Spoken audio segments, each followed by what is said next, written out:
আসসালামু আলাইকুম এভরিওয়ান, কেমন আছেন সবাই? আশা করি সবাই ভালো আছেন। আনোয়ার 2.0 ইউটিউব চ্যানেলে সবাইকে স্বাগতম। আশা করি সবাই ভালো আছেন। তো আজকে আমি জিক্সার SF FI বেসটা রাইড করব।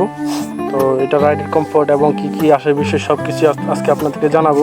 তো চলেন আর রাইডে যাওয়া যাক। বিসমিল্লাহ। তো চলুন রাইড শুরু করা যাক।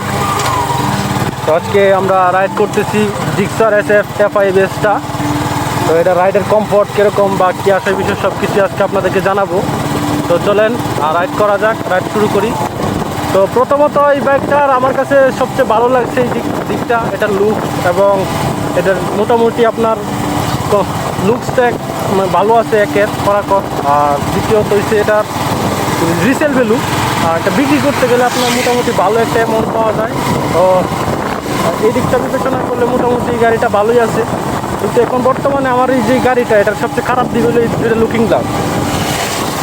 এই দুইটা লুকিং গ্লাস আপনার যদি আমি নর্মালি ফোল্ড করে রাখি তখন গাড়িটা মোটামুটি স্লিম হয়ে থাকে।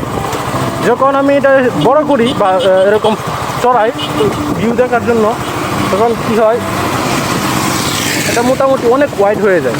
তো মোটামুটি একটা ওটুর যে পরিমাণ গ্যাপ থাকে, তো সেই পরিমাণে এটার গ্যাপটা ফুলফিল হয়ে যায়। তো যার কারণে এটা একটু চিপা চাপা অথবা গাড়ির চিপা চাপা দেওয়া যাইতে গেলে এটা মোটামুটি ভালো রকমের একটা প্যারা খাইবেন আপনি। এটার হচ্ছে খারাপ দিকে এটা।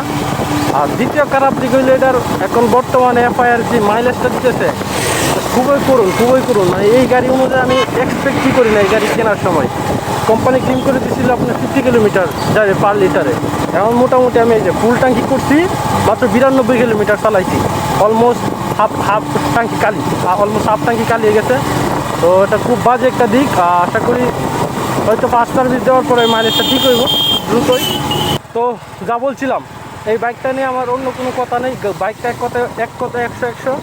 আর তৃতীয় যে প্রবলেমটা এই বাইকটার মধ্যে, বিশেষ করে সুজুকির এখন বর্তমানে নতুন 24-এর পরে যত মডেলগুলো আসছে, বিশেষ করে GSX-R বাদে, যেরকম Gixxer SF FI naked sports এরা তো এগুলোর মধ্যে কমন একটা প্রবলেম হইতেছে কি, যে আপনার এই হয়ে যায় টাঙ্কির যে পোর্শনটা জং হয়ে যায়, চালানোর পরে জং হয়ে যায়। তো এটা আসলে খুব কষ্টের একটা দিক। তো এটা মানার মতো না। জিক্সার এত দাম দেওয়া, 3.5 লাখ টাকা দিয়ে আমি একটা বাইক কিনবো। তো আমি যদি যখন 3.5 লাখ টাকা দিয়ে একটা বাইক কিনবো, তো যদি আমার 2 মাস চালানোর পরে যদি এরকম জং পড়ে যায়, তখন তো এটা বিষয়টা আসলে খুব কষ্টদায়ক। কারণ 3.5 লাখ টাকা আমি তো বাইক কিনবো জং পড়ার জন্য না। তো আবার জিক্সার মনোটন 24-এর মডেল এগুলোকে এক কথায় বলা হয় আবুল কায়ের টিম। যারা জিক্সার মনোটন রাইড করেন তারাও অবশ্যই জানেন যে 2 মাস 3 মাস 4 মাস, অনেকে আবার 15 দিন পরেও আপনার ট্যাঙ্কিতে মরিচা পড়ে গেছে। এটা খুব খারাপ দিক, খুবই কষ্টকর একটা দিক এটা, মরিচা পড়াটা কষ্টের। আর এছাড়া বাদ বাকি যা আছে এই বাইকটা মানে লুক এক কথায় বলতে গেলে অসাধারণ। আর ব্রেকিং তো মোটামুটি এগুলো আর কি বলবো, ব্রেক তো অসাধারণ। তো সিঙ্গেল চ্যানেলে যদি ডাবল চ্যানেলে বেশ হইতো তাহলে আর একটু ভালো হইতো। কারণ 3.5 লাখ টাকা দিয়ে অন্য কোম্পানি এর চেয়ে ভালো কিছু অফার করতেছে। যেরকম জিপিএক্স আপনার ডুয়েল চ্যানেল আর যেটা আছে, ওটা খুব ভালো। আপনি জানেন ওটার টপ স্পিড এরা 150 প্লাস। তো এটার মাইলেজ তো যদি একটু ডিপিএস একটু ড্রপ করে তো সমস্যা নেই, কারণ ওটা যারা চালাইতে পারবে, স্পিড দরকার প্রয়োজন তাদের, উইনিডি স্পিড, তো তাদের জন্য একটা বেটার। আমি মনে করি 3.5 লাখ টাকা যদি আপনার বাজেট হয় তাহলে SF না কিনাই ভালো। কারণ SF আপনার বিভিন্ন ধরনের সমস্যা বলতে আপনার স্পিড পাবেন না। জাহাজের বডিতে লঞ্চের ইঞ্জিন, এক কথা যেটা বললেই চলে, জাহাজের বডিতে লঞ্চের ইঞ্জিন।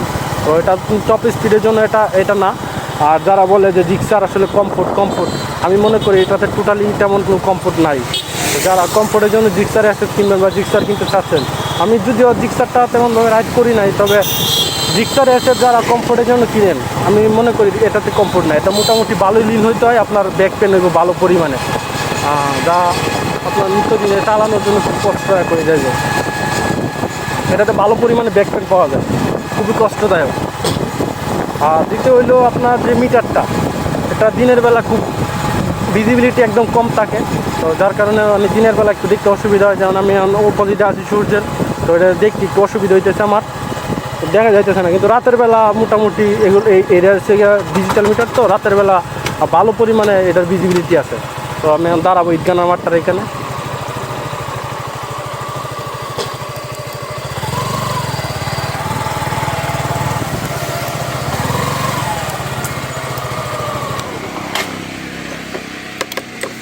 তো এখন আছে এটা লাইটের বিষয়ে।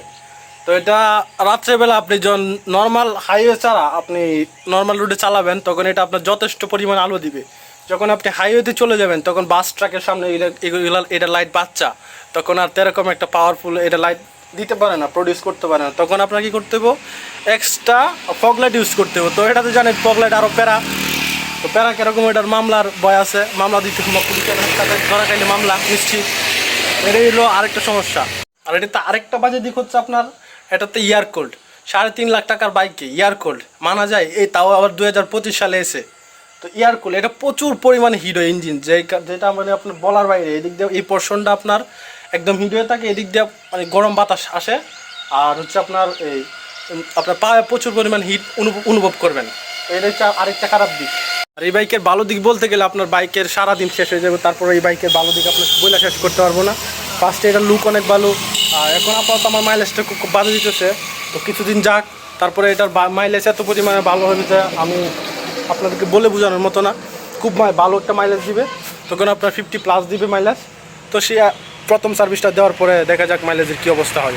এই বাইকটার ভালো দিক বলতে গেলে অনেক সময় চলে যাবে। এই বাইকটা আপনার লুকসের দিক থেকে বলতে গেলে বাংলাদেশের টপ নচ একটি বাইক। তো আজকের ব্লগটা এই পর্যন্ত। এই ভিডিওটি যদি ভালো লাগে থাকে সবাই ভিডিওটি শেয়ার করে দেবেন এবং সাবস্ক্রাইব করে দেবেন আমার ইউটিউব চ্যানেলটি। সবাই ভালো থাকবেন, সুস্থ থাকবেন, আল্লাহ হাফেজ।